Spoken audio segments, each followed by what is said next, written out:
When Cascadia finally lets go the outer coast, we'll have somewhere between 10 and 15 minutes to reach high ground before the tsunami arrives, and that is genuinely not the worst part of this story. The worst part is what happens to the people who cannot make that walk in time, and just how many of them there actually are, according to the researchers who have spent years modeling exactly this scenario. This is the story of the earthquake the Pacific Northwest has been waiting 326 years for, why the warning system itself cannot save everyone, and what coastal communities are actually doing about a threat that has no historical written record but overwhelming physical evidence that it is coming again. So let's get right into it. Let's start with what the Cascadia Subduction Zone actually is, because understanding the mechanism explains everything that follows.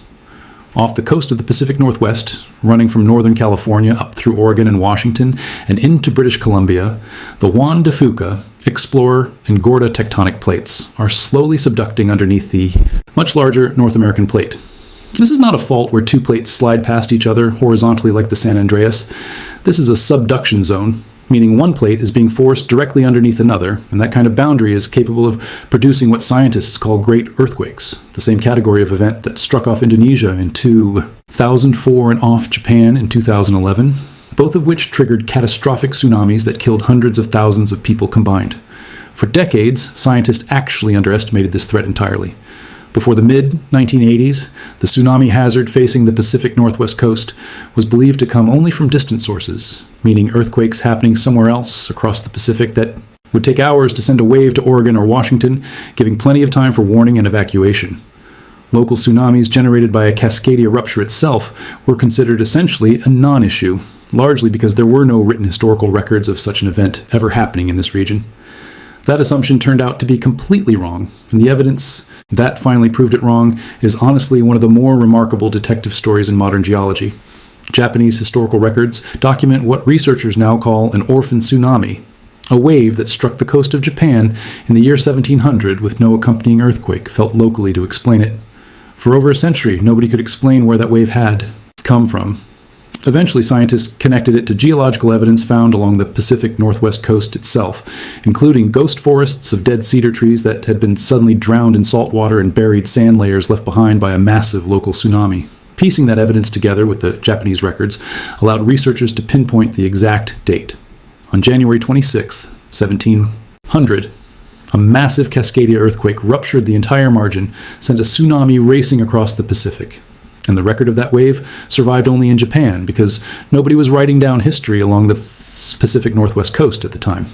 This year marks 326 years since that last great rupture, and scientists studying the recurrence pattern of this fault system know it is not a question of if the next one happens, only when. So what actually happens when that next rupture occurs? According to scenario planning built around a full margin event, the earthquake itself would be felt throughout the entire Pacific Northwest, with shaking lasting somewhere between 4 and 6 minutes across a region stretching from Sacramento all the way up to Vancouver. 4 to 6 minutes of continuous violent shaking is almost impossible to fully grasp until you consider that most people have never experienced an earthquake lasting longer than 10 or 15 seconds. And then, before rescue crews can even begin responding to that shaking, the tsunami itself starts arriving at the nearest shorelines in as little as 15 to 30 minutes, all before any official help has any realistic chance of arriving. This is where the 15-minute number in this story's headline actually comes from, and I want to be precise about it, because different studies covering different stretches of coastline have found slightly different numbers depending on local geography. A Washington State Emergency Management Division assessment focused specifically on the outer coast found that people in that region may only have 10 to 15 minutes once the ground stops shaking to reach high ground before the tsunami arrives. That is a genuinely brutal window, and it is precisely why Maximilian Dixon, the geologic hazards supervisor for Washington's Emergency Management Division, has stated plainly that the region has a pressing need for far more tsunami vertical evacuation structures along the coast. I do want to add an important piece of nuance here because not every part of the Pacific Northwest coastline faces the exact same level of urgency.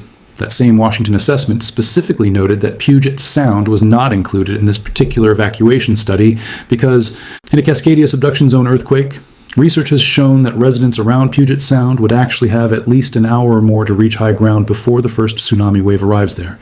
The outer coast, meaning the communities sitting directly along the open Pacific Ocean, rather than tucked inside the protected waters of the Sound, are facing a dramatically more urgent timelines specifically because they sit so much closer to the actual rupture zone offshore.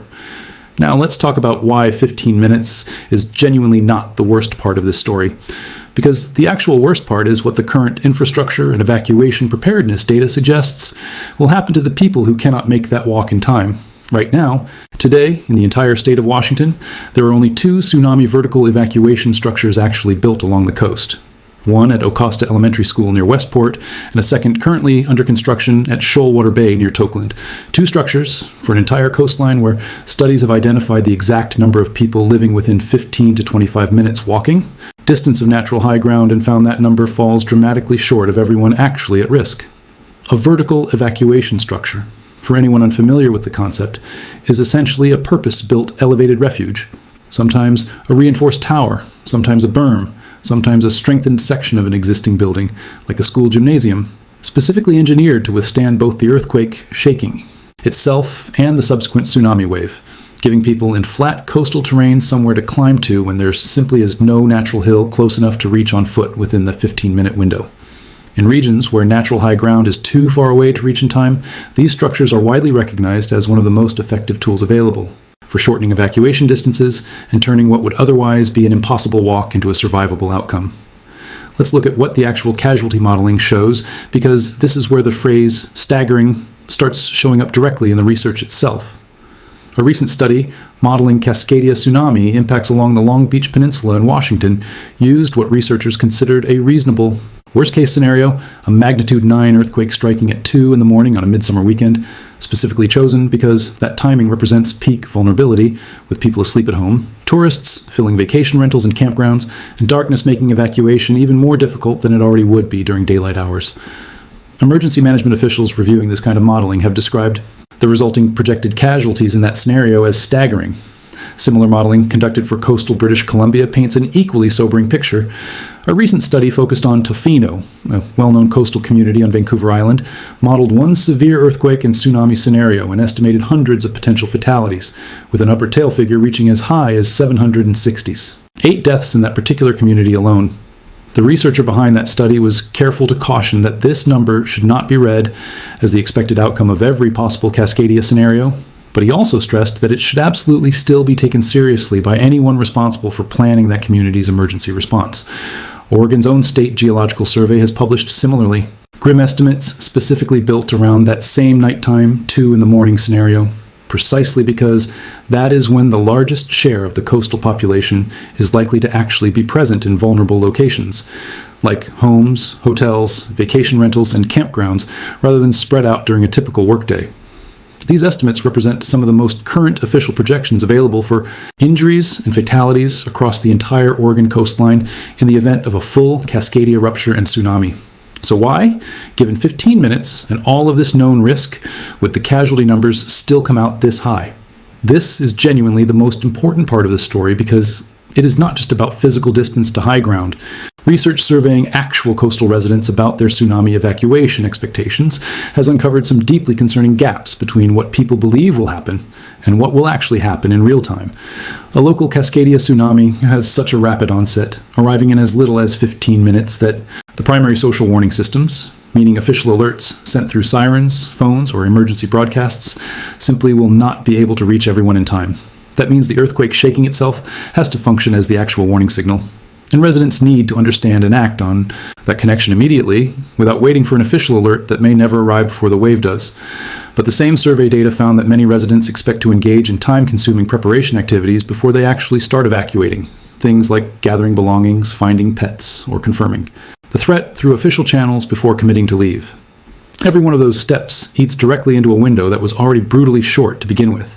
Even more concerning, the survey found that only 28 to 52% of residents had actually ever practiced their evacuation route in advance, which means a majority of people living in these tsunami zones are working from an estimate of their own evacuation travel time that has never actually been tested in reality. And on top of all of that, researchers specifically flagged that the decision to evacuate by car rather than on foot creates a serious secondary danger, because vehicles attempting to flee simultaneously can quickly create traffic jams that trap people inside the tsunami inundation zone itself, turning what should have been a survival walk into a fatal bottleneck. want to bring this back to the infrastructure conversation because this is genuinely where the actual solution lives, even if it is not a complete one. Advocacy and research groups tracking this issue have been explicit that January 26th, the anniversary of the 1700 earthquake, is meant to be treated not as a day of fear, but as a day of responsibility. The core message from researchers and emergency planners working on this issue is consistent. The 1700 earthquake gave residents of this coast zero warning because there was no understanding at the time of what a subduction zone earthquake even was. The next Cascadia rupture will be no different in terms of how little advance notice it provides. But unlike the residents of 1700, today's coastal communities actually have the data, the engineering knowledge, and a genuine opportunity to prepare in ways that were simply impossible 3 centuries ago. What remains, according to these researchers, is simply the choice to actually act on that opportunity before the next rupture happens, rather than after. So what does the USGS actually say about the odds of this happening within a time frame that matters to people alive today? Current estimates place the probability of a full margin, roughly magnitude 9 Cascadia earthquake, somewhere between 10 and 15% over the next 50 years.